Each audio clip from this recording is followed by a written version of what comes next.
Today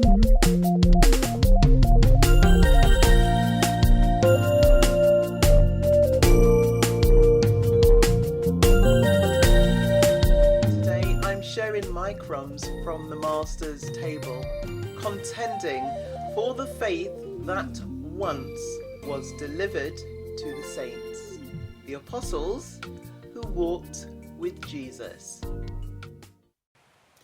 Hi there and welcome back.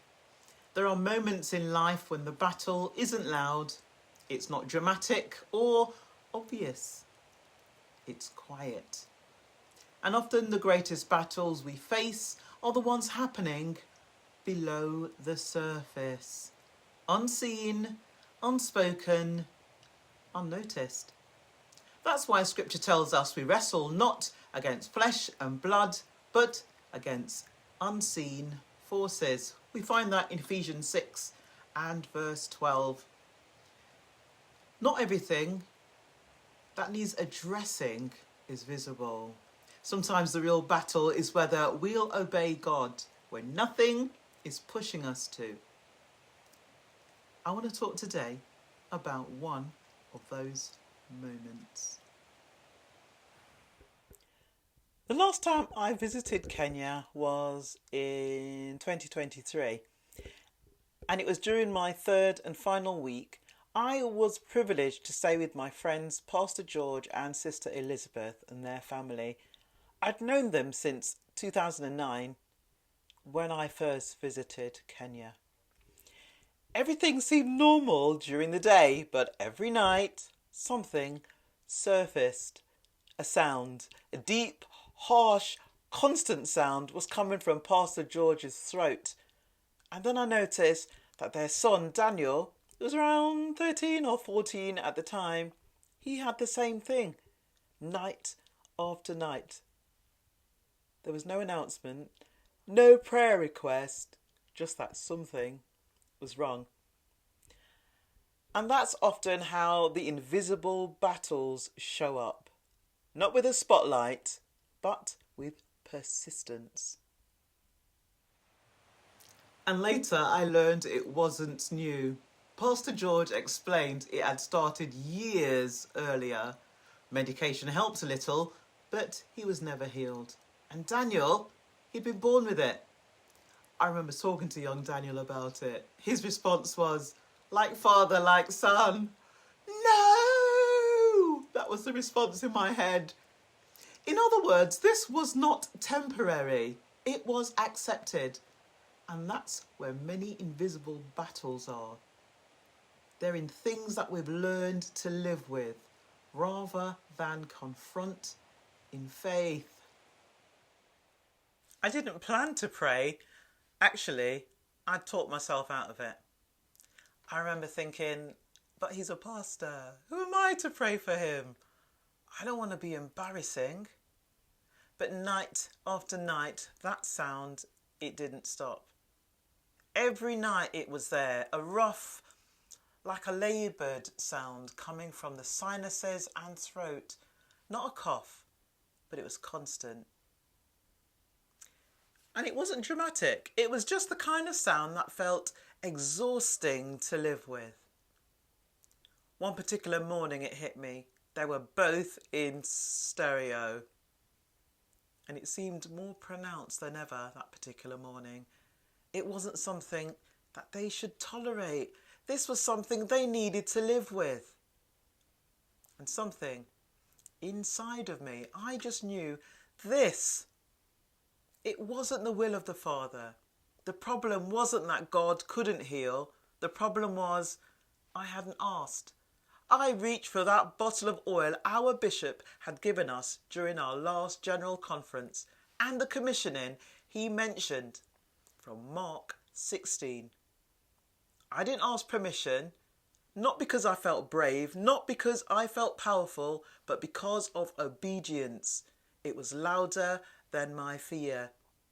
It was God's will that they be well. Well, I went in, I laid my hands on them and I prayed. That's it. There was no emotion, no drama, just faith. That moment reminds me of Mark 11. Jesus didn't shout at the leaves, he dealt with the root. And sometimes faith isn't loud, it's precise.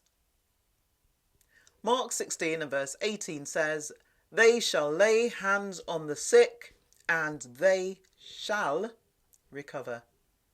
No guarantee of what it's going to look like, no instructions of what you're going to feel like, just obedience. Here's the part that still humbles me. Nothing happened immediately. No sign, no sensation, no visible change. And that's where many people stop believing. Because we want confirmation. But God often works quietly. It wasn't instant. And I didn't notice that anything had changed. There were no goosebumps, no moment I could point to. Life just carried on. Then one day, weeks later, during a telephone call, Pastor George said to me, "Sister Sandra, do you remember when you prayed for me and Daniel?" He explained that he and his son were now eating food they had never been able to eat without irritation. They were both healed. And I hadn't even realised. God had done it while I wasn't watching. This was never about me. That's why now I pray for the sick and they do recover. I've seen miracles since that day. It was always about God, our God who works quietly, faithfully and completely. And here's the bit that I cannot forget. When they were healed, it was young Daniel that first noticed. He told his dad, "I've been healed." Because sometimes God works completely and the problem, it just disappears quietly. There was no sound, there was no struggle, no exhaustion.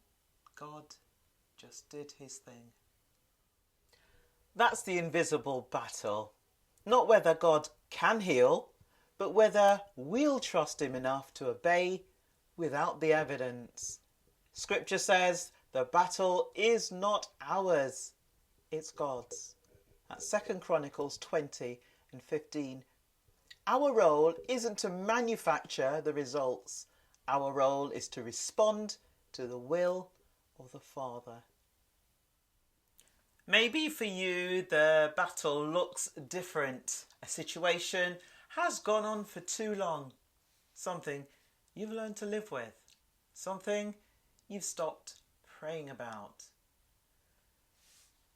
But what if the battle, the real battle, isn't the problem? It's whether we'll believe God is still working even when we can't see it.